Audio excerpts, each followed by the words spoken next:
Hello there. Good evening, everybody. How are you now? You all right? Welcome to Club Star Wars. Andy looked proper pimp, I think, when he had the shades and the mask on. Oh, should we go back? Yeah, go back. Okay. Just for you.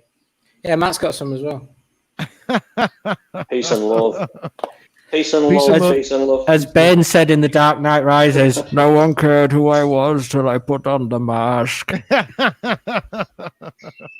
I'll just stay like this. No one knows who I am.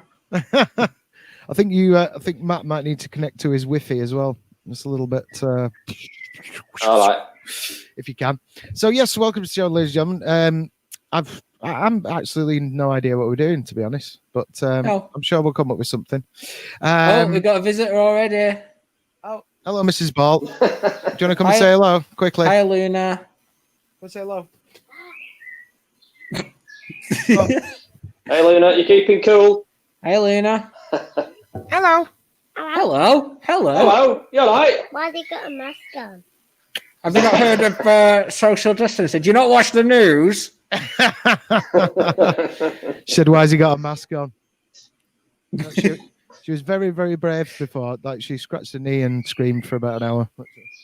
Oh dear. She's a brave one. Oh yeah, she's a proper trooper. Anyway, so I believe we've got. Well, it's kind of a bit of a different thing this for us tonight. We've had that many guests, haven't we, over the last few weeks? That we have been a run of guests. It's been pretty good. Which has been amazing. But we thought, we'll just get together and have a bit of a chat tonight, and then I think we should have ourselves another guest next week, working on a few other people. Yeah. Is it George Lucas? Yeah, George Lucas. He had a busy schedule today. Ryan Johnson is going to be on. You see, I know you're joking, Matt, but I'm excited, even though that's a lie. I must say. I know you. Johnson's going to go on. Sorry, I know you two haven't, and I know you're going to hate this, Matt, and I am so sorry. But Knives Out is brilliant. Is that? It's so good. I like. Yeah, it's. Oh. I know you said you won't watch it, but I really think you should, and just forget who made it. Just remember, there's so many people involved in that film. It's not, it's a team of people who make it, not one person. But you really should check it out. Yeah. All right. Yeah. I might do. Just for you. Just for me. It's not mine. I'm not trying to plug. I've got no shares in that film. I've got no shares in Ryan Johnson. No. Absolutely not. Absolutely not. I'd be rich. Yeah, it would be rich. No, I believe there are very good things about it, but there you go. Anyway. Right, so let's talk about... Watched the classic Jaws last night. In yes. glorious 4K HDR, which is stunning. Been watching it a lot recently, haven't we? It's like me and you watched it on Netflix or whatever. Now you've watched the 4K. What was the? Yeah. Did you see a major difference? Was it epically beautiful? Yeah, I mean it's still got the grain of an old film, but the HDR is good. It is good. Yeah, the sunrise, the sunsets at the start of the film and stuff. It's just beautiful. I watched the making of documentary for about the 27th time the other day. It's one of the best ones. It is one of the best ones. Dreyfus alone. Dreyfus alone is pure gold in that. Spielberg's got really good. Yeah. Well, Dreyfus is going to be in town hopefully in October, isn't he? So yeah. Going to go and have a big slice of that. Can I talk about John for a second? Go on, Please. talk about John. Well, my my colleague Brian, who writes film music books, he's been analysing quite deeply Jaws in the past week or so for his new book, and it's got me poring over the scores and listening to them in quite a lot of detail in the past week or so. And they are, I mean, I've always thought the score was great, but it's a lot more than just dun dun dun dun dun. There's so much more to it. It's so good. Yeah. I actually argue that it's not my favourite film, but I think it's the best film ever made. I really do. Yeah. I think Best film ever made. It's just perfect. It's a perfect film. It is. The characterization. Yeah. The characters are just brilliant. Yeah. So someone that's else what makes a movie, isn't it? Absolutely. Somebody else I work with, he's a director, Stefan he's called, and he highlighted to me that one of the most important aspects of that film completely went over my head, that the first half of the film is like a horror. So it's like, the sharks hunting the people. And the second half is the shark becomes the hunted, and it's more like a pirate film. And the shot where it zooms out in from the pond under the bridge into the water, and then you see, what's the actor called? Schneider. Yeah, Roy Schneider. Yeah, that's the turning point of the film, and I was like, "Oh, you're just making me love it even more." It's so good. I can't wait to see it in 4K. I've seen bits of it. Yeah, I've seen it. Yeah, they did release a bit on YouTube, didn't they? Anyway, Star Wars. Anyway, Star Wars. Yeah. They're quite closely related, those two movies. Anyway, they are very much so. It's true. It's true. They could take a leaf out of George's book for maybe the next one. Dreyfus was nearly in Star Wars, but Lucas completely ignores and denies it.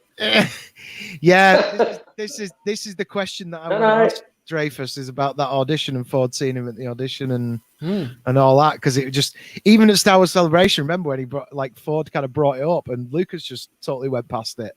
I don't know what you're talking about. It's like I'm going to stick Dreyfus over the coals, man, and try and get this story out of him, because for finding Ford, we'll have to take shove a microphone in front of him or something. That's an important piece of information to me, anyway.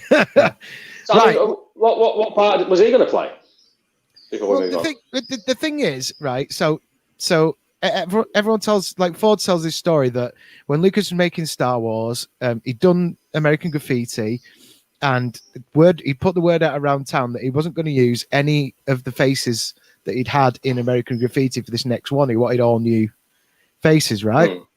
He says that every time. Ford knew about this, and Ford was fitting an elaborate doorway in somewhere in the studio or something, and he says, in walks George Lucas and Richard Dreyfuss. And Ford was like, oh yeah. oh hi guys, I guess this is one of the new faces that you want, Richard Dreyfuss, who was in American Graffiti. But but apart from him saying that, nobody seems to talk about the fact that nobody seems to talk about whether Dreyfuss did an audition or the audition or anything, or what he auditioned for. It's just like, that's the only thing we have about it. And Ford kind of brought it up in the celebration thing, and Lucas was just like, didn't say it, just went straight past it. Ignored it. Yeah. And I haven't heard Dreyfuss talk about it. So I want Dreyfuss to talk about it. Well, we'll have to try and get out of him. See if we can get to the bottom of this. He's coming to that horror con, isn't he, in the UK? Yeah. For the love of horror, Manchester. Yeah. Excited. I'm very excited. Yeah. Not just that, it's one of the kids, one of the Brody kids, I think, and Cal Gottlieb as well is coming. So it's a bit of a Jaws reunion. Cal Gottlieb's one of the guys. He's one of the mayor's guys. He doesn't have that many lines, but he sort of had a lot to do with the script on set. He wrote the script on set with Spielberg. Oh yeah. So he had a lot to do with it with Jaws. So should be interesting. Right. Anyway, Star Wars news.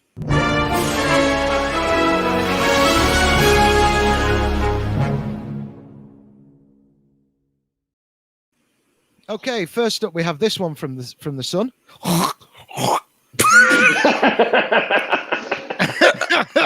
Wow. Yeah. Scumbag of a paper. Anyway. Nice.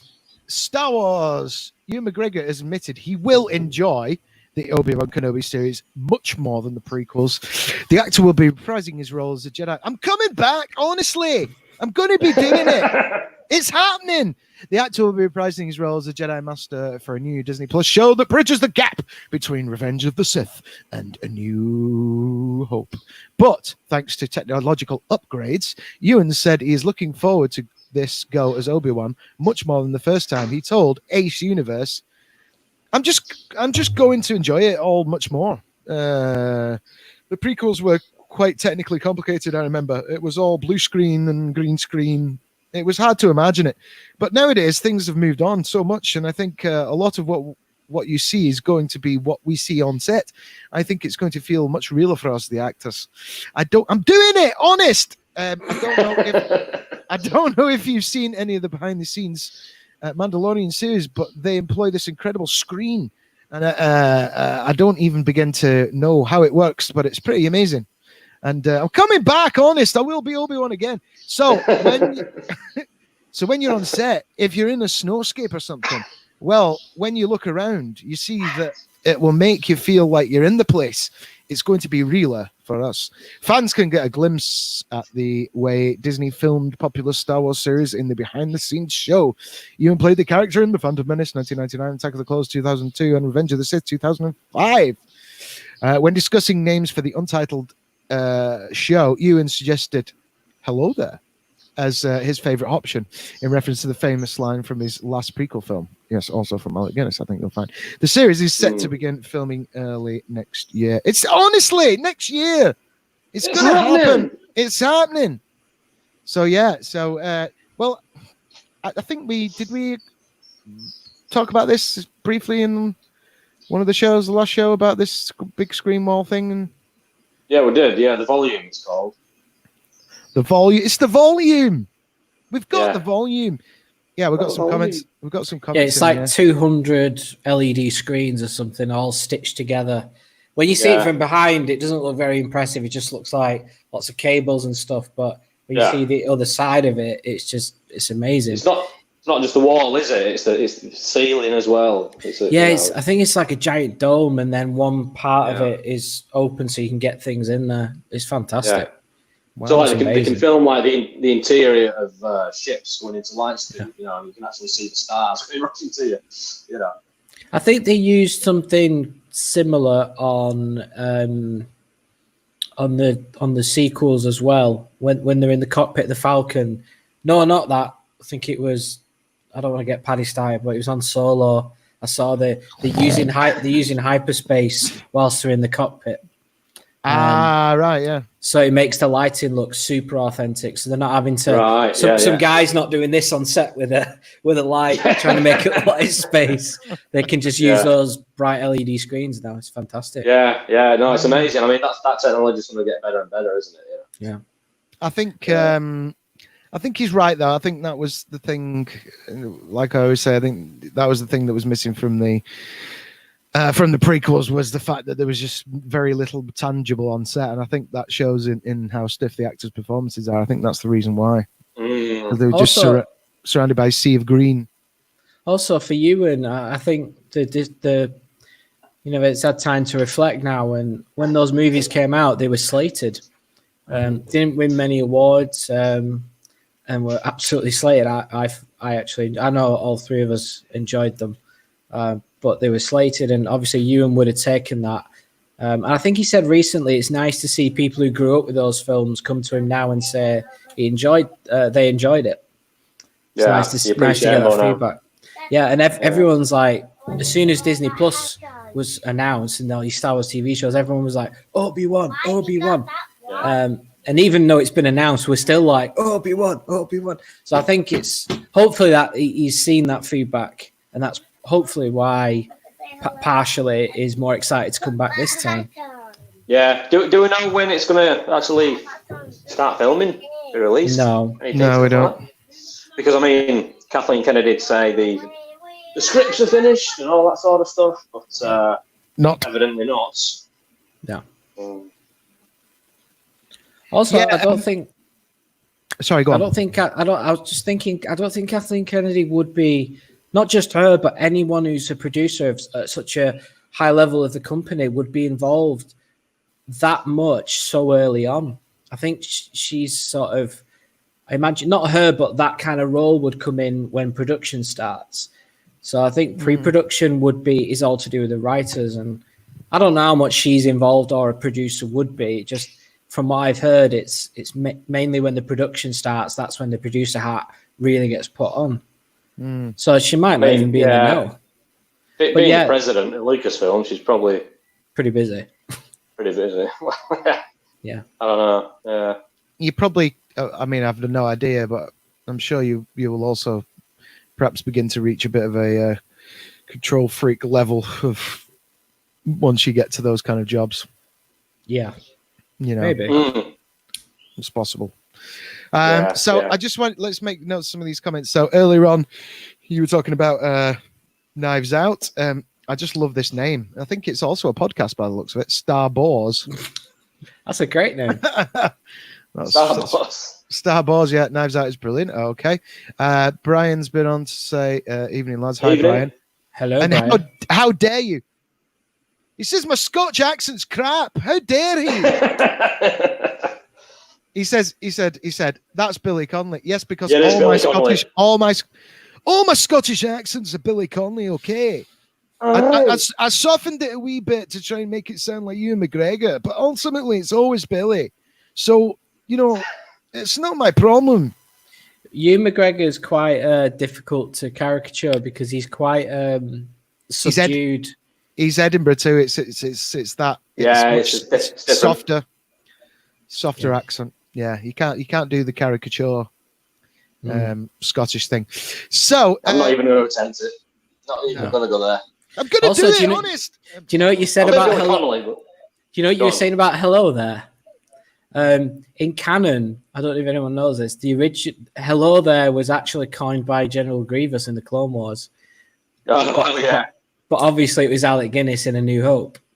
Yeah. And then Revenge of the Sith. Kind of retconned. Dave Filoni's made it. Grievous says hello there to Obi-Wan. Yeah. What? Because Grievous in Clone Wars, right? Yeah. Yeah. So they meet. It's not the first time they meet in Attack of the Clones, then. No. Does he say it hello there in that film? I don't think he does. Ewan McGregor does. You mean Revenge of the Sith? No, in Attack in. Is it in Attack of the Sith? Yeah, Revenge of the Sith. Is it Revenge of the Sith? Yeah, it is because he's got the head. Yeah, he jumps down, doesn't he, in front of Grievous? Yeah, that's it. And his head comes up and he goes, "Hello there." Hello there. Yeah. So that's like a retort back. That's right. Yeah, so he's like taunting him back, which makes it even cool. I see. Fair enough then. Anyway, my Scottish accent's not that bad. Is Brian Scottish? Is that what he's saying? Brian's Scottish, yeah. Oh, is he? Yeah. I see. Fair enough then. It's not that bad. Trust me, there's worse Scottish accents out there, dude. There really is. Right. Now then, what we're looking at. I wonder how much Ewan is being paid for this. Because there's a Star Wars quote that he does that works well with this. What is it now? You were right about one thing, Master. The negotiations were short. Lots of money. Yeah. Will you beat Obi-Wan Kenobi again? How much? Son, done. 1 million an episode, and I'll be there. 1 million an episode. Thanks. I'll be there. No problem. Jeez. Yeah. Okay, I don't know. Surprise me if it's more than that, probably more, yeah. That was like the height of Friends, wasn't it? Maybe like 3 million an ep, do you think? 5? Something like that. I mean, it is Ewan McGregor we're talking about. He's a big name. He's a big name. I doubt he needs the money, so I imagine when he's saying he's coming back for, he'd like to play Obi-Wan Kenobi, I actually believe him because of how rich he must be. Yeah. I don't think he'll get as much as Harrison Ford got for The Force Awakens, though. I don't think anybody in Star Wars will ever get as much as Harrison Ford got in The Force Awakens. 37 million. Yeah. Unbelievable. How did that get leaked? Because people like that. It usually stays behind closed doors, that information. Yeah. He always seemed to come out about how much he made for movies. I remember it kind of being a big. Right. I remember it was a big record for when he signed on for Patriot Games, and like the sequel, he signed. That was a record signing for like 2 movies. It was. Yeah. That was 20 million even then, I think. And we're talking the 90s, so that's early 90s, isn't it? Early mid 90s. Yeah, that's it. Absolutely. So we've got a bit more here. Hang on. Where's my thing? There's my thing.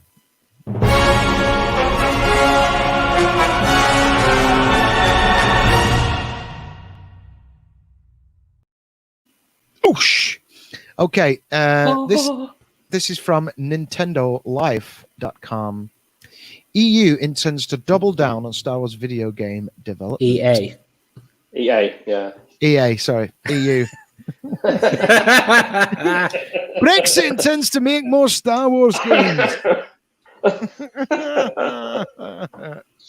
It's all went very quiet, didn't it? Because Boris was busy telling us to go to work, don't go to work, go to work. If you have a home, stay at home. Stay at home. Go out, don't go out. Open the concert venues, but stay 1 meter away from somebody. Just stay 1 meter away. Just let them in. Yeah.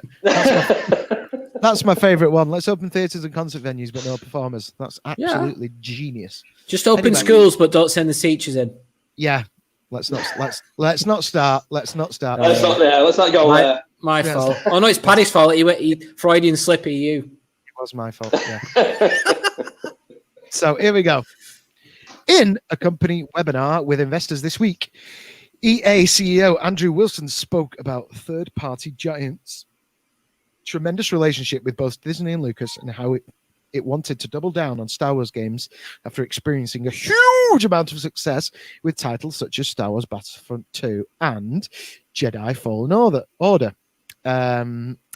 We've had success in first-person shooters, in RPGs, in action adventures, in MMORPGs, whatever the hell that is, in mobile, and I believe we're going to have success with Squadrons as well. We're going to double down on that partnership. Disney continues to be very, very committed to the IP and to the canon. Of course they will, because it makes lots of money. We've got the combination. I don't think they even know their own canon. It's true. Anyway, carry on. We've got the combination of great IP, great development, expertise, and experience, and success from us across genres, across platforms, across business models. And we've got new generations of fans, brackets, coming to the IP all the time. So our expectation is we think there continues to be a really, really strong opportunity in and around that relationship and that IP going forward. Wilson backed this up with some figures citing both Battlefront games as top performers. Combined, they've sold around 35 million copies to date. The mobile game Star Wars Galaxy of Heroes, in which Rey is more powerful than anyone, continues to perform, and Star Wars Jedi Fallen Order has shifted thoroughly 10 million copies since its release last November. In other words, it sounds like the Star Wars video game license will be staying put with EA, unless the company has some appropriately themed surprises for Switch owners. For now, we'll just have to rely on TT Games for our new Star Wars fix when Lego Star Wars The Skywalker Saga is released later this year. Oh, that'll be fun. So there you go. Talk games. There you go. Well, Battlefront selling games. 35 million copies. I mean, let's just stay on Battlefront for a second. Battlefront 1, I think when the trailer come out, everyone was a bit hyped. And the content wasn't that big, and I think that was his biggest criticism. Everybody said what was there. Yeah, I think what was there, everybody enjoyed, but it was like, it's not enough. And then they got John Boyega to do a trailer for Battlefront 2 to show the difference of how big Battlefront 2 is in comparison. And at launch, it's one of the worst launches in history, Battlefront 2, and one of the greatest comebacks of all time. Sorry, Matt, go on. Yeah, it's the loot box thing, isn't it? It's the whole controversy around the... I honestly was gambling, isn't it? Basically. Oh yeah, it got. It wasn't just gaming fans involved in this. This went to court, I believe. It did. Yeah. Politics. Technically, it's gambling, isn't it? And children. they said children can play it, and they said no, they can't. This is illegal. In some states in America, it's I think it's legal, but they could only sell it in them certain states. So they quickly, to be honest, I think they got rid of it on the day of the launch. So people only knew about this if you had EA access, you can get it early. So in fairness, I defended EA at the time because they reacted very quickly and sorted it. But I don't think they had a choice. Damage was done. Damage was done. Yeah, they didn't have a choice. They had to act, otherwise the game was going to sink, and they would have ended up in hot water with the law, basically. So they had to do something. Apparently, Disney. The articles were saying that Disney stepped in and made EA do this, that, and the other. But surely Disney were aware that this was going to happen. You must have, yeah. You would have thought so. Yeah, it's weird. Anyway, it's ended up being possibly one of the best Star Wars games I've ever played. I love it. Battlefront 2 is amazing. Yeah, I'm just really rubbish at online shooters. I am, but anyway. I used to. I think I've had practice because I'm a bit of a Halo fan as well. So yeah. But before Halo, I was shocking at shooters. But because I love Star Wars so much, and Battlefront 2 is the best looking Star Wars game ever. It is. Yeah. I've do played jump it in every now and again. It's so much fun. When I play it, I normally go and play the Starfighter. Really? Online. Okay. Yeah. See, that's the most. Why I'm looking forward to the new game coming up in October. Well, that's always been my go-to genre, if you like, flying games. So. Well, while we're on there, obviously we've got. If you for viewers, you need to go check out both these: the launch trailer and the gameplay trailer. Me and Matt watched the launch trailer when it launched in, and we were a bit meh. Yeah, I was a bit meh about it. Yeah, I think the Battlefront 2 trailers were very good, and in comparison, it wasn't as good. But however, the gameplay trailer that came out a few days later was much better. Impressive, very impressive. Yeah. I can't Most impressive. Most impressive. Yeah. Sorry. Oh, yeah, I mean, it's a modern version, if you like, of the old classics, like which I absolutely love. So yeah. And go on. So I was going to say I'm going to go through all the types of games we've had that are leading up to this, and why people like me and you are just so invested in this idea of Star Wars Squadrons. We've got a comment here: money plus a sweet percentage of merchandise is what I would go for. Is that relation to Obi-Wan? I think it. Yeah, it must be. Yeah, Big Bob made a comment. Bob Iger. I'm surprised, Paddy, when you were doing your American voice that you didn't say Bob Iger. Bob Iger. Even though he has nothing to do with EA, I thought you'd just throw it in anyway. So very quickly, there is a reason why there's been a massive drought in which is surprising considering the game market and how big Star Wars games have been. So I'm going to skip the games that came out that don't really have the flavor of what's going to come later this year in October in Star Wars Squadrons. But it started for me with X-Wing in 1993. I don't know if you played that, Matt. There was quite a few in that. I think I have. I know the game you're on about. I don't think I played it, though. It was one of the first proper jump in an X-Wing and kill TIE fighters kind of game. And then Rebel Assault was 1993. And that was more... you were just not a stick man, but a still image, and then you shot stormtroopers and things like that. But every now and again, you could jump in an X-Wing and a T... what they called? The Skyhoppers that Luke... T-47. Yeah. Is it T-47? That's it. I nearly said T-21, but that's I think that's a blaster. I think that's a big stormtrooper blaster from A New Hope. You know, those sand troopers, the big ones. Oh, yeah. I think they're called T-21s. Anyway. Oh, yeah. And then in 1994... one of the best games, in my opinion, of that series was TIE Fighter. The first time that you get to beat an entire game based on the dark side. So these games were on PC, weren't they? I think so, yeah. I doubt any of these were on console. I think Rebel Assault 2, Hidden Empire, that was the first time, I believe, that cameras rolled on Star Wars since 1983. You know, for the cutscenes. Right. Yeah, that was the first footage, like live action footage that was made for Star Wars since Return of the Jedi in 1983. And then Shadows of the Empire, which was Nintendo 64 and PC, I think. 1996. Well, I remember prior to the 64 playing the Super Nintendo Star Wars games.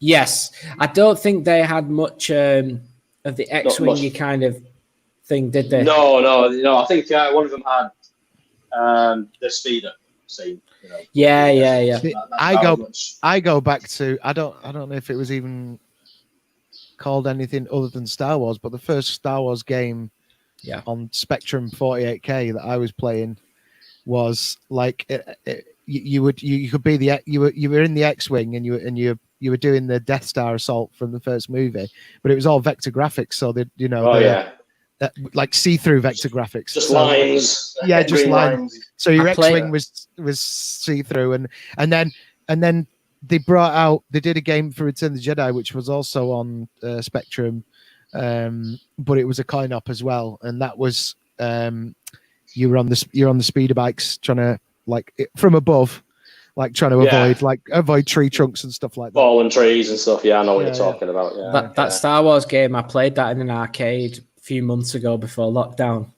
The wire graphic. Yeah, you sit inside an arcade machine. There's a place in Leeds, vintage arcade place that has. Is it like a pod thing? Is it called a pod? Yeah. It's quite uncomfortable actually to sit in. Yeah.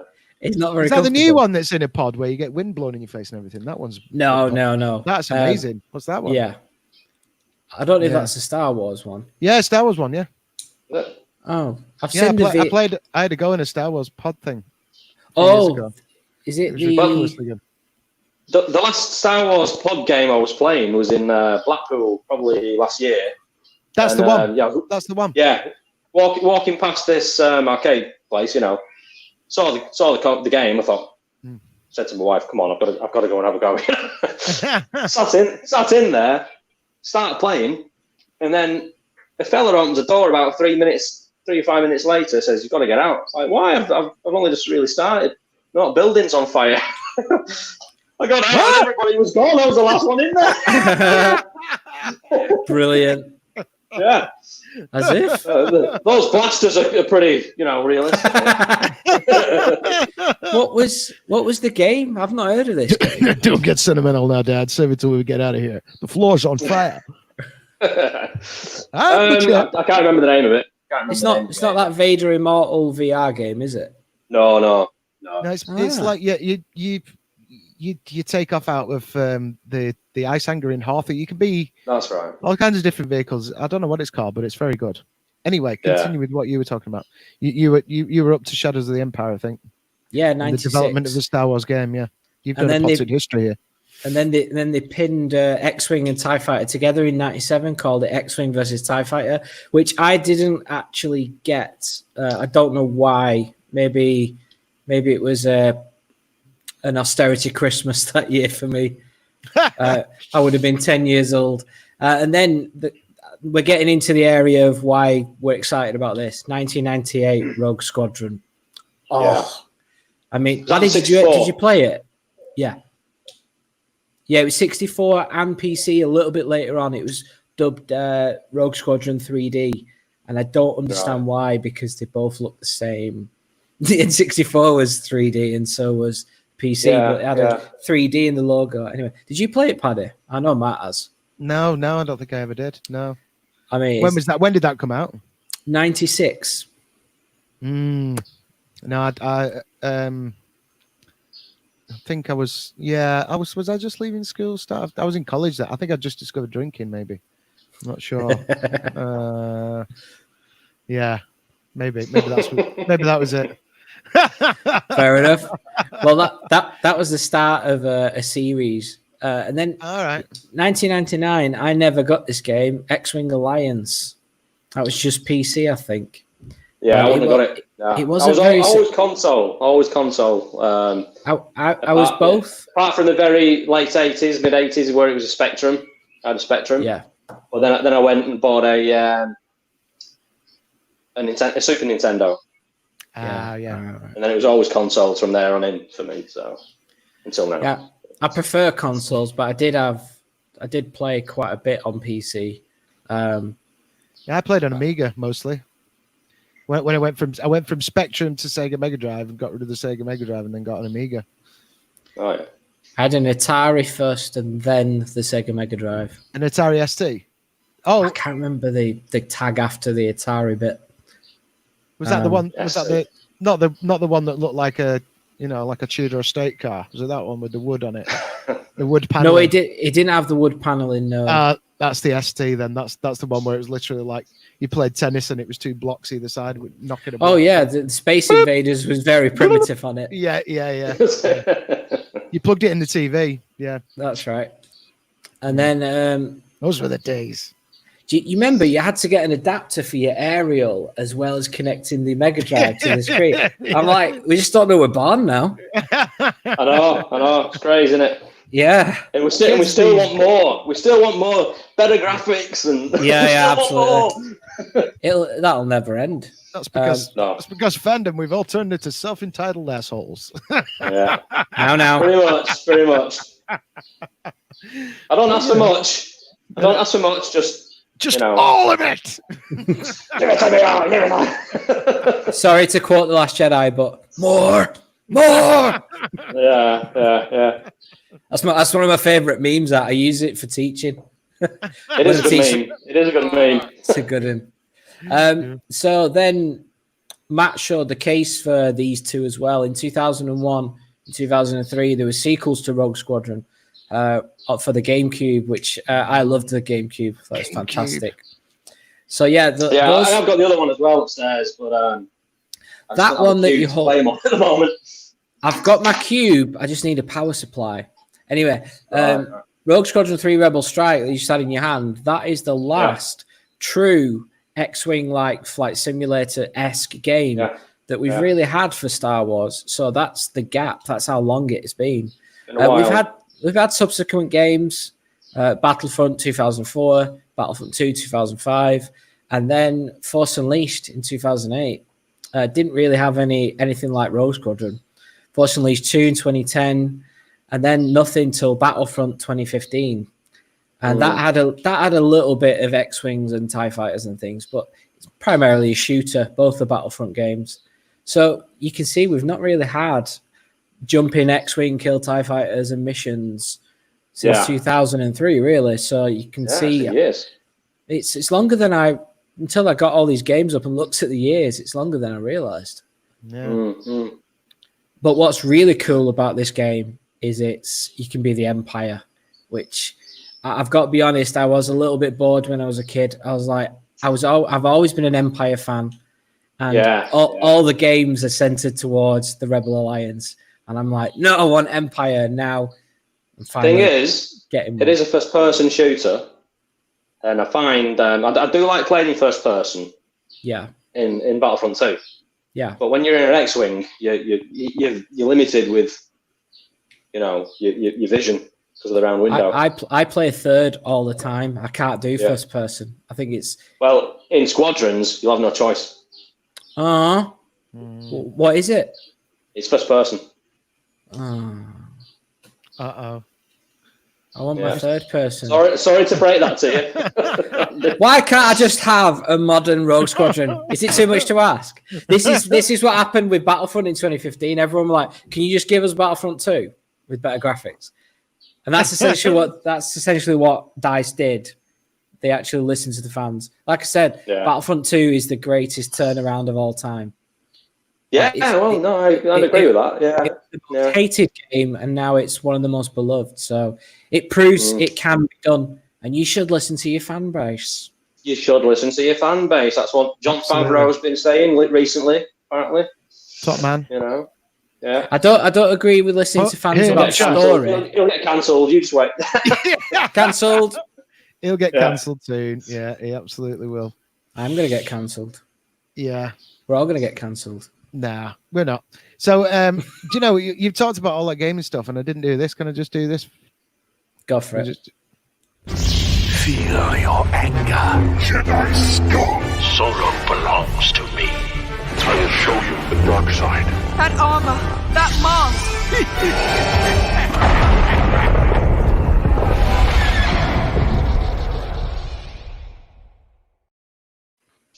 Andy, that's awesome. Do you know what? Every time I see it, I feel the pain of rotoscoping those lightsabers outside of the text. And if you notice on some of the characters, I haven't done them. It's just like I just cannot do anymore. Yeah, I had this great idea. It's Everyone's going to have the lightsaber. It looks some of the characters that I've done. I think I started with Darth Maul, and I thought I wonder if it'll look really cool if the lightsaber comes out of the lettering.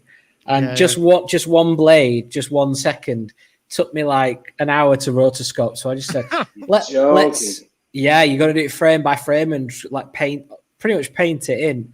If you leave it to automation, it starts to flicker and looks crap. So you can see I've given up on some of the characters. Making Han shoot, that was really easy. That's my favorite one, obviously. Yeah, obviously. That's pretty good. I don't think Luke Skywalker's lightsaber comes out. I started with him, so I just can't do this anymore. It's just not worth it anymore. Luke Skywalker always gets a rotten end of the stick, doesn't he? I'm sorry, he was the last character. He always does. In the, he always does. Do you know what? I didn't include his voice in the. You notice some of the characters you can hear him speaking. It's because I think it's one of the worst impressions of Mark Hamill. Oh yeah. I don't think it's. I don't think Mark's ever really. No offense to the actors who play Luke Skywalker who aren't Mark Hamill in the games, but I've never heard of a convincing Luke Skywalker. No, they're not very good, are they? No, not even in the old games. Like the worst. I think Battlefront 2 might be the best impression I've heard, but usually not very good. Mark's just quite unique, I guess. Or it's just one of those things where you can't really caricature that voice. It's not like Yoda or Darth Vader or something. Very strong features in the voice. I've only got 2 in here. I'm not sure who they're from. But did we want to have a look at these couple of examples of the gameplay? Yeah. I mean, this will be something before we start. That something we can work on for the next episode, I guess. Like putting things together and commenting over the top of these clips, maybe. Okay. But, yeah. So first of all, I'm just going to go like this again, and then I'm going to show the first clip. Feel your anger. Jedi scum. Sorrow belongs to me. I will show you the dark side. That armor, that mask.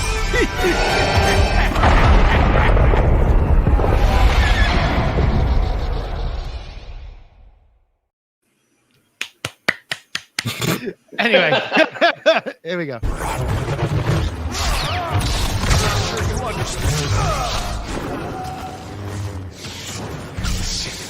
All power. None of the steps.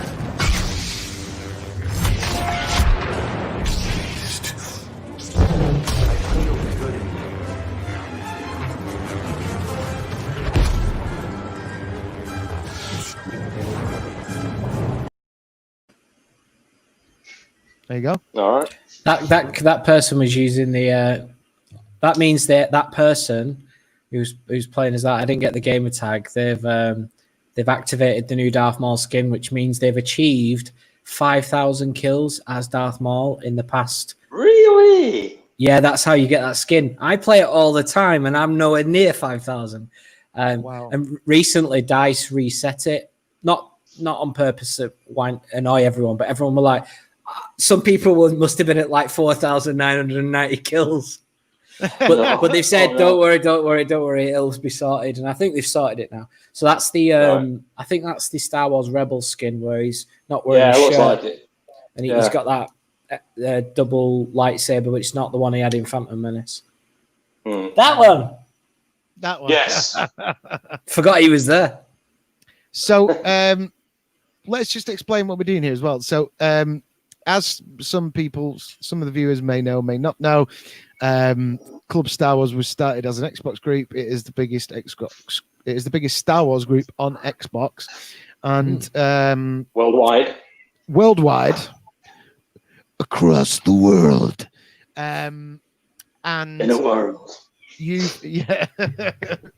It was a time of war. So you requested for people to send in their gameplay clips, best moments. So I don't know where. There are some funny ones. I've got a couple of funny ones through, which I'm yet to send. But yeah. Right. Well, I apologize if I've not credited your gamer tags on here, folks, because I've not got the gamer tags. But we will endeavor to credit you in a future show. Here's the second clip now. Check this out.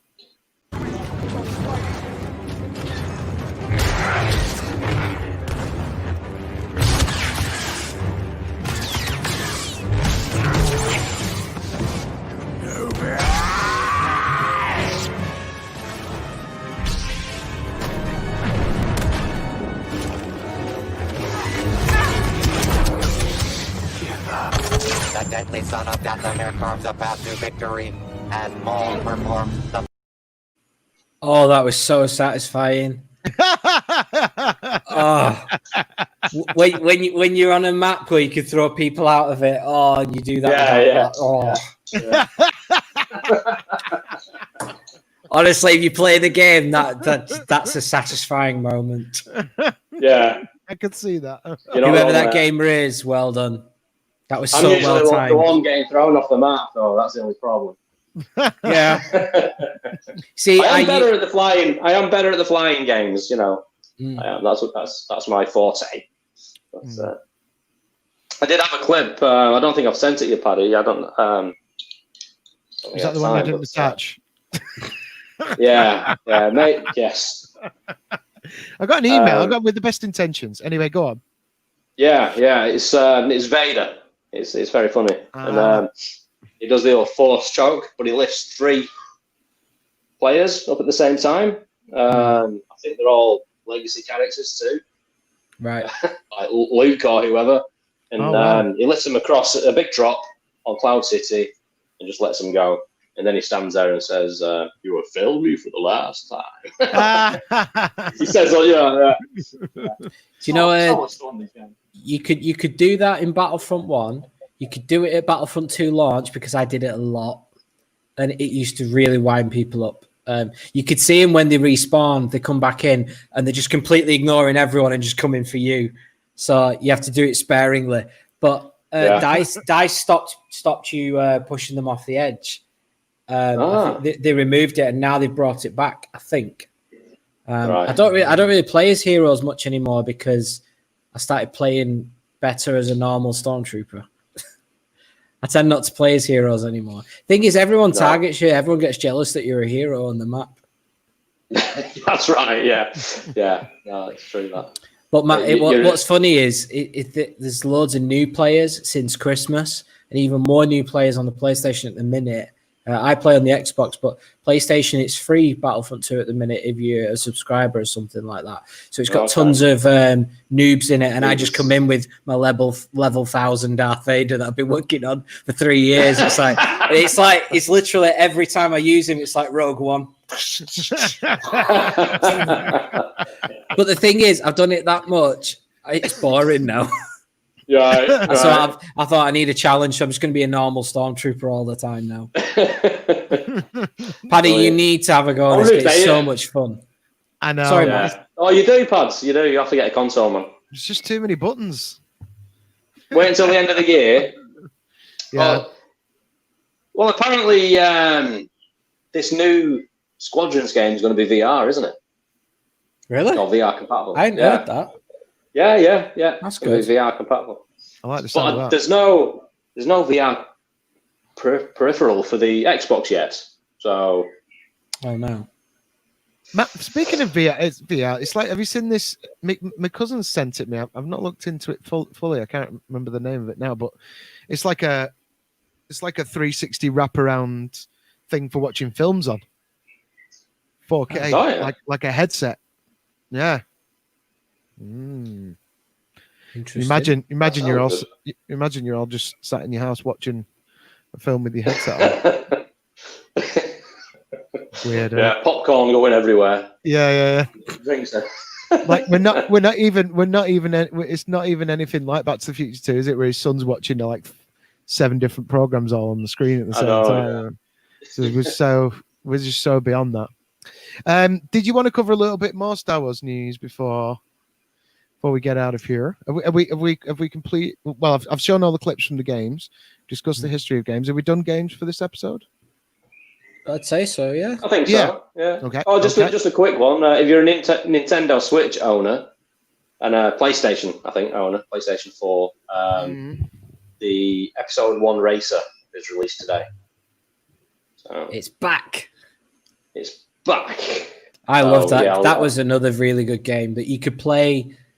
Did you never go to the Trafford Centre and play on it, Paddy? They had the pod racer there. You could sit in Anakin's pod and play that game. Oh god, it was so good. It was £1 a go, so I only got one go on it, and I was crap, so it didn't last long. Mum, can I have another £1? No, you've had £1. Oh. That's you done. Well, the thing is, everyone else is playing on these crappy 10p ones, and I'm like, I get £1 to go around the whole place, and I'm like, nah, one go on Star Wars. Yeah. Done. Star Wars is so expensive. Done. Such an expensive hobby, isn't it? It is. It's got more and more expensive as the time has gone on. But there you go. Right. Okay. So, well, there's quite a few here actually. Well, we know everyone should know about now. Star Wars Celebration 2020 has been cancelled. Yeah. Everyone knows about that. And next year's. Yeah, it's been moved to 2022. Yeah. 2022. All right. Okay. In Chicago again. Is it Anaheim? Is that Chicago? Sorry, Anaheim again. Yeah, it's in Anaheim. Yeah. Surprise. Right. Yeah, in America. Yeah, it is. Yeah. Which, apparently I'm wrong to complain about that because everyone loves it in America. But yeah. When did we last have it over here? When I met Kerry last 2016. Rogue One year. Yeah, that's right. Yeah. And it was awesome. But Anthony Daniels' panel wasn't awesome. It was awesomely bad. That was the best car crash I've ever seen. Yeah, really. It's not. Yeah, it's not on YouTube. It went out, and then they were like, Did nobody film it from the crowd? Probably, but it was definitely erased from existence. It was a proper car crash. What happened? I think they'll show the holiday special before that. Yeah, it was just really awkward, wasn't it? It was when he did this. It was sort of he tried to do the sort of thing that Warwick does, where he gets people up to reenact scenes and stuff. Yeah, he did that, but it was just it was so awkward. Right. Okay. And then before that, he read that comic about why C-3PO got his red arm, and it was people booed, didn't they? Yeah, and and it's like, Anthony, to be honest, the red arm looks shit anyway, and we don't really need to know. And the story was terrible, wasn't it, about how he got the red arm? Yeah, it was just really crap. So anyway, I think it was just put in The Force Awakens to give him something funny to say.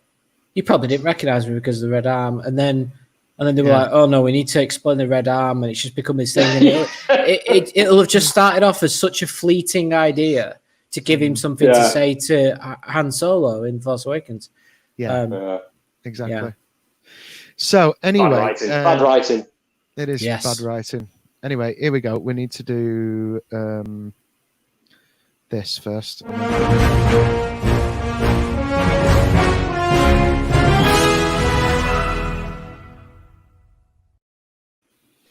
Yes. So, Lucasfilm finally reveals whether Palpatine created Anakin or not. Are you angry yet? Is Matt angry yet? Let's wait. Here we go. A Star Wars comic series caused some debate amongst franchise fans this year for suggesting that Palpatine may have created Anakin Skywalker. The final issue of Darth Vader, Dark Lord of the Sith series contains a panel where Palpatine is shown behind a pregnant Shmi Skywalker. Oh yeah, like oh really? Not just loitering in the background. It's just taking his trousers, taking Shmi from behind, implying that he had some Force-related influence over Anakin's birth. If taken at face value, Palpatine could be interpreted as the power behind Anakin's apparent virgin birth in the series. However, the Lucasfilm Story Group has finally moved to officially shoot down these rumors, and it seems that the theory was a case of fans overanalyzing a particular panel. Fans overanalyzing Star Wars? I don't believe it. Lucasfilm Story Group creative executive Martin took to Twitter to comment on the theory as so. This is all in Anakin's head. I can tell you definitely, as someone who worked on the comic, that is 100% not the intended implication. So Martin goes on to emphasize how he wouldn't have approved the panel if it had if it had such a significant impact on the Star Wars continuity. It's part of my job to ensure the stories are aligned with the overall vision of Star Wars. There's an overall vision? Sorry, anyway, if the if the intention was to make a there is money. No. Yeah. If the intention was to make a direct connection between Palps and Anakin's birth, I would have had it removed. In addition, the comics issue writer Charles Soule weighed in to back up Smith's interpretation, commenting as follows: I am, in fact, the writer. Matt and I work closely on this series, and this point in particular. I hate explaining stuff in my work in so much detail, but you need to understand the scenario happening here. The dark side is not a reliable narrator. Okay? Fair enough.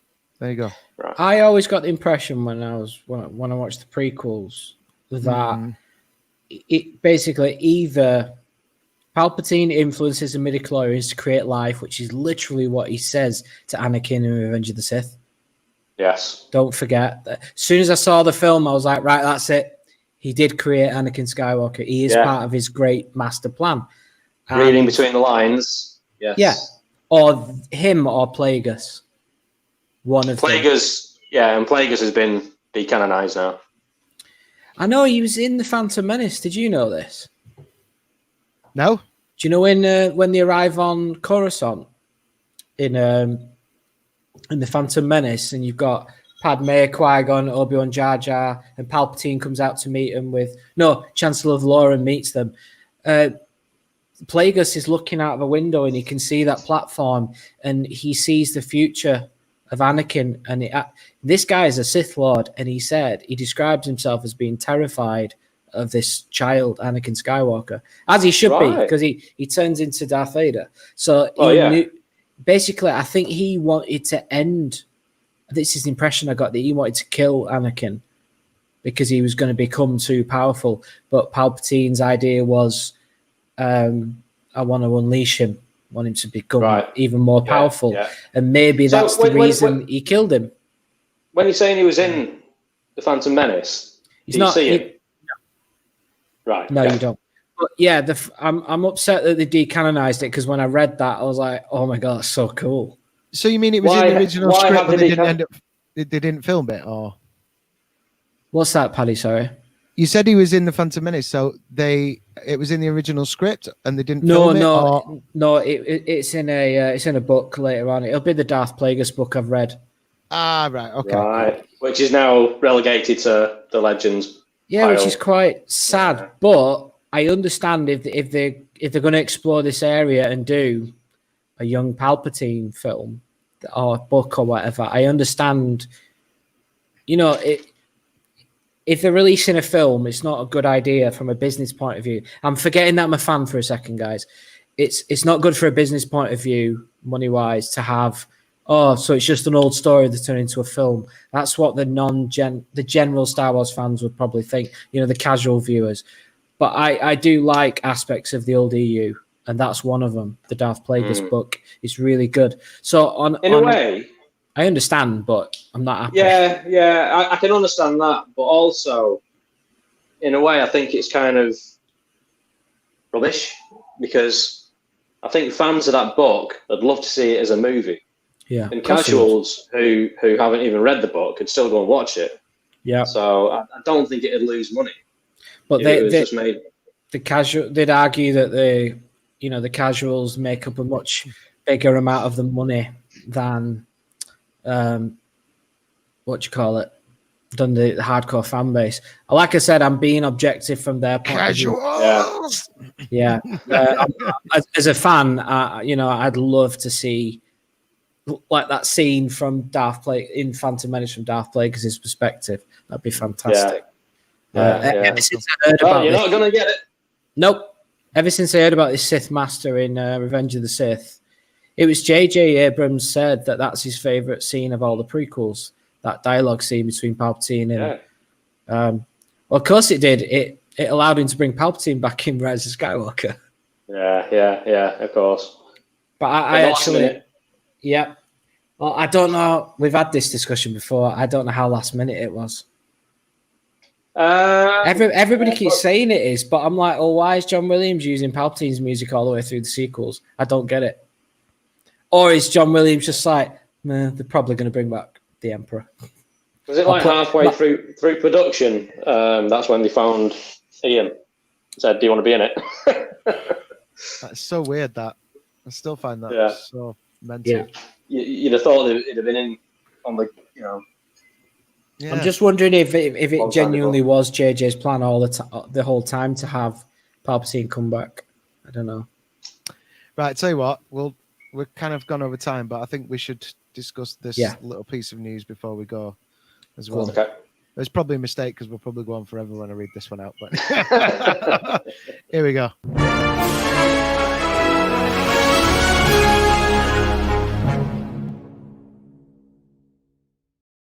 Okie dokie. So this is from WeGotThisCovered.com. George Lucas reportedly down to return to Star Wars, but wants full control. It's not going to happen. Give me a beer, will you, Matt? I'm clemmed here. Right, so it's no secret that George Lucas hasn't always been the biggest fan of what Disney's done with their Star Wars sequel trilogy. In fact, the studio's even been pretty open about the fact that the filmmaker was vocally opposed to their approach to the beloved sci-fi franchise. In his book, The Ride of a Lifetime, Lessons Learned from 15 Years as the CEO of Walt Disney Company, it's a really catchy title, that, isn't it? Isn't it? It's the longest title for a book ever, Bob Iger. Just have a look at this. This title is The Ride of a Lifetime, Lessons Learned from 15 Years as the CEO of the Walt Disney Company. That just screams ego to me when the title's that long. Absolutely. Yeah, absolutely. Yeah. But ego problem. Yeah. Bob Iger. I mean, you could have just put Bob Ego. Ride of a Lifetime as CEO of Walt Disney Company. You don't have to include how many years or anyway. Ride of a Lifetime, Bob Iger. Yeah, Ride of a Lifetime, Bob Iger. Who's Bob Iger? Oh, he's the Disney CEO. Did you not know that? You can at least put it on the first page on this. Anyway, for instance, Bob Iger explained that Lucas felt there weren't enough visual or technical leaps forward in J.J. Abrams' Force Awakens. Not only that, but Lucas was also notably absent from the premiere of The Rise of Skywalker. True story. And while you can certainly understand why he's taken issue with some of the recent movies, it seems both parties are hoping to soon get back in bed together. A few weeks ago, we told you that Lucasfilm wants George to return and help out with the franchise in more of an official capacity, following his assistance with the aforementioned Rise, which was done more as a favor to JJ than anything else. And while it's still unclear if it will happen, we've now received another update on the situation, which points to Lucas being down to return, but on one condition. According to sources close to We Got It Covered, the same ones who informed us that spoilers would die in The Rise of Skywalker and that spoilers would be revealed as a traitor in the film. Months before the movie hit theaters, Lucas has said he'll return, but only if he has full creative control over the franchise. From what we're told, he thinks the studio has made a mess of it, and he feels he needs a great amount of control to get it back on track. Not only that, but he also wants to bring along Dave Filoni, get in, responsible for the Clone Wars and the Star Wars Rebels, with him to help turn things around, with the idea being to have the fan favorite act as George's right-hand man, /yes man.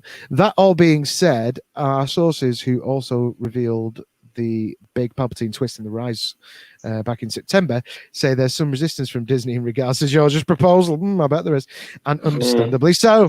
After all, here it comes. After all, Kathleen Kennedy is still the boss over at Lucasfilm, for now at least. And while they would love to have Lucas involved again, we'd love to have you, they want him as more of an advisor/consultant.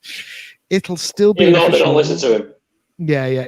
It'll still be an official role, and he'll be very involved in future projects, but they're not willing to give full creative control at this time, and that's where things stands for now. If we have to guess, George Lucas will inch his way back to Star Wars, but in what capacity remains to be seen. With Kennedy very likely on her way out, though, and Marvel Studios' Kevin Feige also said to be interested in taking over the sci-fi property. Ooh, yes, please. You can expect some major changes for the brand over the next few years. Go. Well, first of all, I've got to say, it's from We Got This Covered. Wait. Hang on. Just a minute, Matt. Just a minute. Well, I know what he's going to do. Just a minute. Wait. Oh, yeah, I know what you're going to do.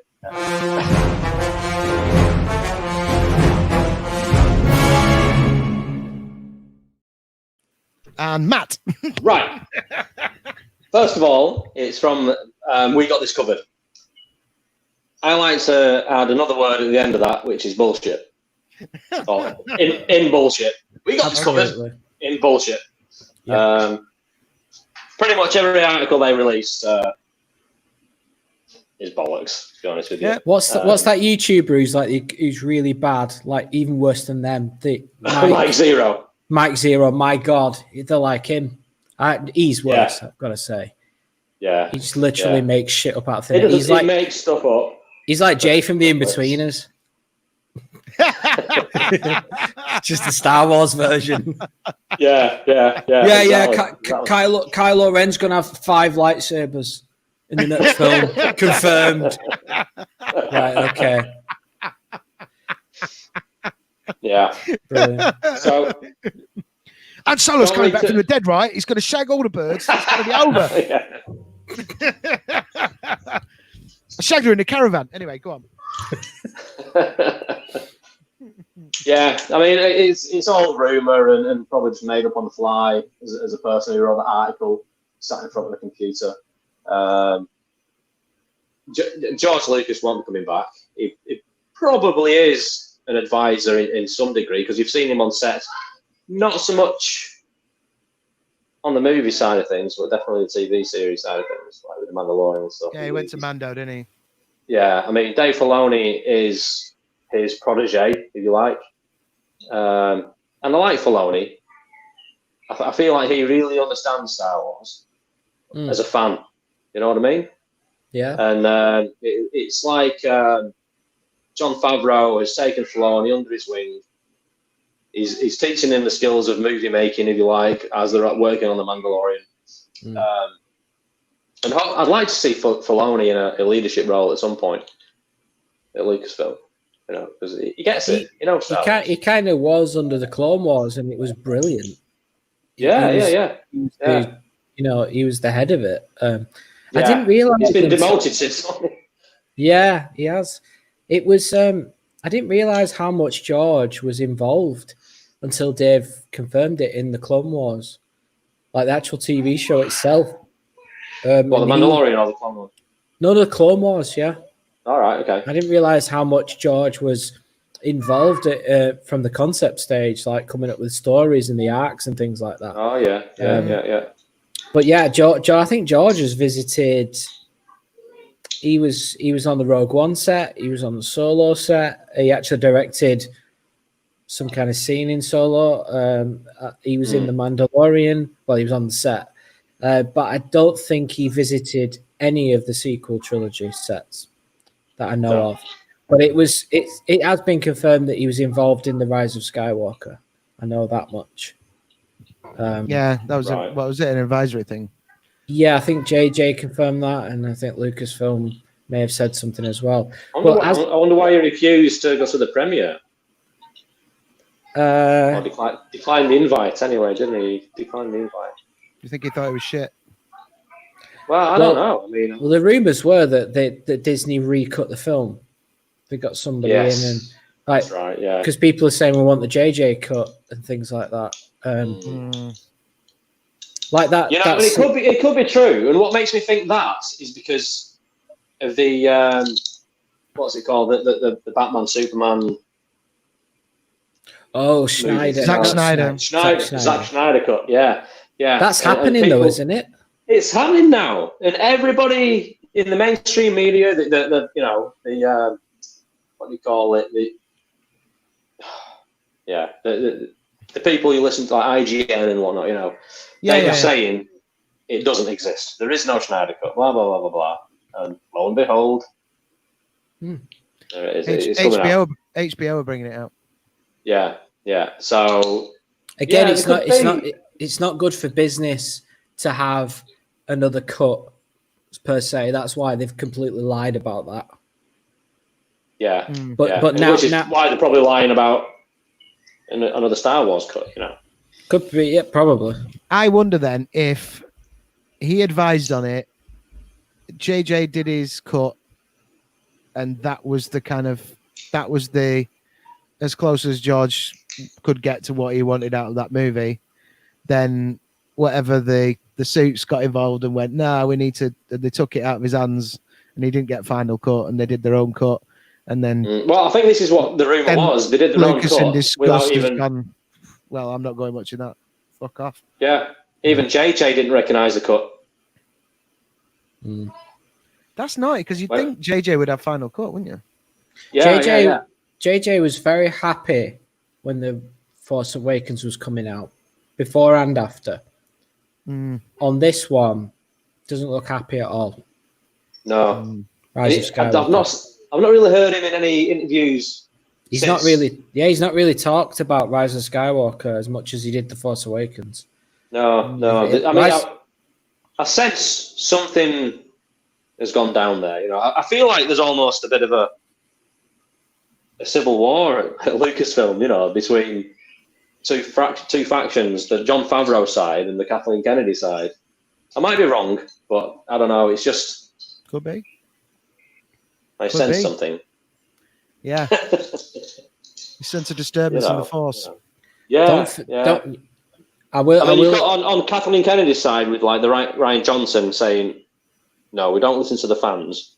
We've got to make what we want to make." Blah blah blah blah blah. And then you've got Jon Favreau saying recently, "You've got to listen to the fans." Yeah. You can't ignore them. This is. Well, the key word. The key word is listen. You should listen, but you shouldn't be dictated to by. Yeah. Oh, yes, absolutely. Yeah. I'm not having it because the thing is, I'm going to defend Ryan again. I'm sorry, but all right. He is a Star Wars fan. So I'm not trying to justify what he's done, but I'm going to come to something else first before I go back to that. I hate the word fan film, that all the Star Wars films are fan films now. It's like, of course they are. As soon as it leaves George's hands, it becomes fans making it. And I've heard directors talk about this and film composers actually, is they can't work on something if they don't believe in it and they become a fan of it. So you are going to get a Star Wars fan making a Star Wars movie. Ryan Johnson is a big Star Wars fan, which is why it is so surprising to me the direction he went in. And his favorite character, which I'm not trying to piss you off, Matt, but his favorite character, I don't even know this. I don't even know this. His favorite character is Luke. Yeah. Yeah. Ryan Johnson's favorite character is Luke. Luke Skywalker. Yeah. Oh, you could have fooled me. Well, this is the thing. Yeah, but doesn't come across on the screen. No, but that's the thing. He described it. What did he say in an interview? He said, "I had to be honest to myself about Luke, and I can't have Luke." Oh, how did he describe it? Lightning coming out of his fingers and being super powerful, and what I wanted to see as a fanboy. Well, I think along those lines, that's what he said. Yeah, but he's thinking in the extreme there. Yeah. Luke didn't have to ever be like that. No, and still hold some respect as a Jedi Master. Where in The Last Jedi, all respect was out the window. That's right. I mean, it didn't have to be a Superman. He could have been. Yeah. He could have died. He could have died still in Episode 8. Mm-hmm. but it could have been a bit more of a glorious send off for Luke than it was. I think Luke is. I've said this before. He's the best Jedi because he didn't do the Superman thing. He's Superman because he didn't do that. He threw his lightsaber down. And that's why Return of the Jedi, that ending is possibly the best scene in all of Star Wars. Emperor Vader Luke. And I did get the sense that was the direction that Ryan wanted to go with at the end when he appears. If you haven't seen the movie, I'm going to spoil it. And he does a working from home moment. But if you remember, when we were really excited last year, when we were speculating what Rise of Skywalker could be, in fact, some of these ideas, Matt was like, "Oh, I'm getting shivers and getting excited again." And obviously, we were let down with Episode 9. Yeah. But one of our ideas that we were talking about, forgive me if I get this wrong, but I said in Episode 9, if they say Luke couldn't leave the island and that's all he could do, that's what Episode 9 should do. But Episode 9 didn't. Yeah. Episode 9 pretty much said Luke could have gone and done anything he wanted. Yes, exactly. He could have gone and helped. He could have gone and helped his sister. He could have gone and saved Han, and that's why. Which kind of makes it a lot worse, doesn't it? Yeah. It's why I don't like. I know you hate The Last Jedi. I dislike The Rise of Skywalker for that reason. Right. I think it was quite childish to ignore. I know I'm contradicting myself in a way because I like The Last Jedi, but the way that Rise of Skywalker ignored The Last Jedi, and it was more like everybody says Rian Johnson said fuck you to J.J. Abrams, and then J.J. Abrams in Episode 9 says fuck you back. And I thought J.J. was being more childish personally. Right. And that's why I think, a lot of people who like The Last Jedi feel like that. I must admit, I've seen it on social media. A lot of people. My likeness of the trilogy gets worse as it goes on. It started off good. A lot of people who didn't like The Last Jedi kind of like The Rise of Skywalker. Some people. I think they're lying to themselves. I don't think it's a good film. I'm not one of them. No. It's... I think they. I don't want to talk for people, and if anyone wants to comment on the show and talk to me about this, by all means do so. All these people saying, "Oh yeah, Rise of Skywalker, all right, I liked it. It was okay for what it was. It had to follow The Last Jedi." I'm like, stop making excuses for a bad film. Yeah. Like, and I know how you feel about The Last Jedi. I know how most people feel about The Last Jedi. But Rise of Skywalker, the more I think about it, the more I'm like, what the hell are you doing? Have you heard the recent rumors? Go on. Coming out of Lucasfilm World. No. Go on. Okay. So right, this is again pinch of salt, but they're talking about using the what do you call it, the world between worlds scenario again, because it's already canon, right? Yeah, we thought they were going to do that, didn't we? Yeah, well, we did for Episode 9. But apparently the rumour goes that they're going to use it again because apparently Palpatine has, in Return of the Jedi, has a room on the Death Star called the Room of Mirrors or something like this. By the way, I'm going to tell you that this comes from a rumour I saw on YouTube by a YouTuber called Doomcock. And he's got things right. It's in The Rise of Skywalker. The Room of Mirrors is in The Rise of Skywalker. Yes. And that Room of Mirrors is a gateway to the world between worlds. Yep. So in a way, in future episodes coming up, they could actually alter the future by preventing Palpatine's spirit from getting to Exegol as he's falling down the shaft, etc., etc. And that's, the rumour has it, that's what they're going to do. Well, this is exactly what Red Letter Media said they would do. They would... They said they would go down this route of inventing time travel, and then we talked on the show about the world between worlds. It's like using time travel without literally doing a Back to the Future, and it was actually quite clever. And obviously, that's Dave Filoni's creation in Star Wars Rebels, that world between worlds, and he does open lots of opportunities and things like that. But when we saw the mirror thing in Rise of Skywalker, I thought, yes, they're doing it. They're going world between worlds, and then it never happened. Right. Very disappointed. So it's there to be picked up again later on, and the whole sequel trilogy could be relegated to Legends. Because the First Order wouldn't rise to power. Yeah, I mean, you can actually... At that moment, Palpatine tries to get to Exegol, or whatever, Vader's about to throw him down the shaft, or whatever. Somebody can intervene. Somebody can intervene, actually, get rid of him once and for all, using the... From a business point of view, Disney wouldn't really allow dumb. it.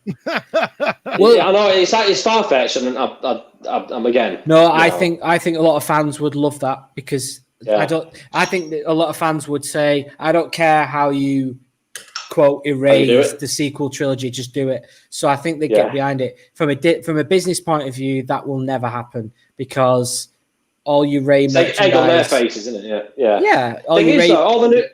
All the merchandise they're bringing out now has nothing to do with the sequel trilogy. It's all original trilogy. Whether that's to do with the anniversaries and stuff of the movies and all. Possibly, yeah. It's either... Empire 40, yeah, I've not seen any new sequel trilogy stuff come out. It's all Mandalorian, Baby Yoda, and original trilogy. The Baby Yoda show. It's what I call it. Baby Yoda. I've got to get myself a Baby Yoda. I really do. Christmas Me too. Yeah. Right in the left of Santa. I want that. I want that carbon freezing chamber playset that they've just. Oh yeah. Oh my god, that looks awesome. Has it got Vader and Boba Fett in it as well? Or is it just Leia, Chewie? I don't know if it comes with one. I think it maybe comes with one, but on the picture, obviously they're all in there, right? And it just looks sick. I need it. Yeah. Does it light up the orange lights? I hope it does. I hope it does everything we expect it should and would do. I love the sound effects. I want all that. I want to be able to put my Han Solo figure in and for it to come out as carbonite. That's what I want. Well, Calrissian, did he survive? Yes, he's alive. And in perfect hibernation. He's all yours, bounty hunter. Reset the chamber of Skywalker. So, well, yeah. I mean, at the end of the day, coming back to the George Lucas thing, I don't know. I think there's too many egos involved in Star Wars for them to give him over complete control for a Star Wars movie. I don't know if they do it. I don't know if they do it. Even though he's the guy, even though he is Star Wars, I don't think the egos would allow it. If the egos did allow it, I think George could even come back and do something completely fucking bonkers just to take the piss. He might do it. It might be in his power to do that. He could do that if he wanted. Just for a laugh. Just for a laugh. I think it depends who's pulling the strings right now. I don't think you'd see George back in any sort of control at this moment, but maybe after next year, if he's still up for it. I mean, he's getting on now. How old is he? 77. Yeah, he's pushing 80. Yeah. I mean, I don't think he's interested at all, to be honest. No. I mean, he wouldn't come in as a control freak. He'd come in as this was my idea. Why don't you get blah, blah, blah to do this? And so, we'll do that, whatever. Yeah. Well, some people argue the more control George got over his films, the worse they got. This is the thing. Yeah, that was the thing in the prequels. Everybody around him wouldn't say no. That's a bad idea. Not just that. Return of the Jedi as well. Yeah. Right. Gary had gone. Gary Kurtz. Paddy taught me this recently. Credit to Paddy here. I didn't know that. Right. Yeah, it was all changed after Gary Kurtz went. Yeah. I think he had a lot more to do with those movies being successful than we realize. And I think Empire being so good was George, but I think it was down to Kurtz and obviously Irving Kershner as well. Yeah. I think George also, I get the impression George rejected a little bit of the praise of The Empire Strikes Back, because in the 30 years with the Masters, I think you hear Irving Kershner talk about it, George and John Williams, and Larry Kasdan as well. And I think George says in that one, I don't understand why Empire is so successful, because it's the one where least things happen and it's a smaller movie in most respects. But I think maybe he missed why Empire was so good. But he did say to Irving Kushner, this has to be bigger and better and more successful than Star Wars so I can keep making them. So he did want it to be better, and it was. But also, if you look at it from this direction, probably is that, when Ford came up with the idea for "I Love You, I Know," like Kirshner immediately was like, "That's great, let's do that." And Lucas was like, "You guys are ruining my movie. I don't want. No, he should not say that." And apparently, it led to a whole big row. And I think in the end they said, "Well, okay, we'll shoot it both ways." So they shot it both ways, but then Kirshner got his way in the final cut. I think. I didn't know that. Yeah, I didn't know that. So that tells you some of the push and pull creatively with Lucas and people around him who will push hard to say, "No, this is what should happen. I know it's your thing, but this is better." It always seems to be a dialogue thing, doesn't it? I mean, in that scenario, it was. Yeah. Lucas says that his narratives lie in the visuals, not in the narration and the dialogue. Alec Guinness famously said that the dialogue in Star Wars was very, very ropey. Yeah. But he was a classically trained actor. Yeah. I think that's the comment from everyone, is the dialogue is terrible. The thing is, famously said, "You can write this thing, but you can't say it." Yeah. Well, you can write this shit, George, but you can't speak it. Yeah. But back to the article. I don't think George will return. I don't think he wants to. I think I feel sorry for George, because I think he got way more flack over the prequels than was needed. Agreed. If you don't like them, if you don't like a movie, you move on with your life. You don't just spend the rest of your life attacking somebody. You just get on with it. But the fans felt like George owed them something, and I know fans feel like Disney owed them something now. So I can't be too critical of things that come out that I don't like, because I'm being a bit of a hypocrite, because I like the prequels and I didn't like the backlash. I love the prequels. Yeah. I watched Revenge of the Sith the other day, and after watching Clone Wars Season 7, I was getting goosebumps. Clone Wars Season 7's changed Revenge of the Sith for the better. Yeah. So I actually think it's beautiful. beautiful. You can almost do a super edit. You could do a super edit, couldn't you? People have on YouTube, and I watched a little bit of it, and I was like, "Oh my god!" This, like, it cuts from Sam Jackson talking to the council, and then to Ahsoka, and I'm like, "Oh my god, this is incredible! This is so good." I'll have to look at that. Very cool. But Paddy needs to catch up with the Clone Wars, doesn't he? He does. Definitely. He does. There's a lot of them. Anyway, have you got Disney Plus yet? You've got Disney Plus? Yeah. He's finished. Patrick O'Hare, what do you think of The Mandalorian? Say it now. I loved it. Yes. I loved it. I did like it. Yeah. I did like it a lot. Yeah. It's good. I want some more. Mando love. But, however, let's discuss it further maybe in the next episode, because we are at the 1 hour 35 minutes mark now. And I reckon we've bored you lot enough. But we'll be back next week, possibly with a guest, and let's do it all again. Yes. Excellent research, Andy, on the gaming thing. And Wikipedia is great. Yeah. Does it all for you. Club Star Wars recommends Wikipedia and Wikipedia. Wikipedia. Wikipedia, of course. Right, drink them if you got them, folks. Take care. May the force be with you, and we'll see you next week. Bye-bye. See you next week. Goodbye. Bye. Bye.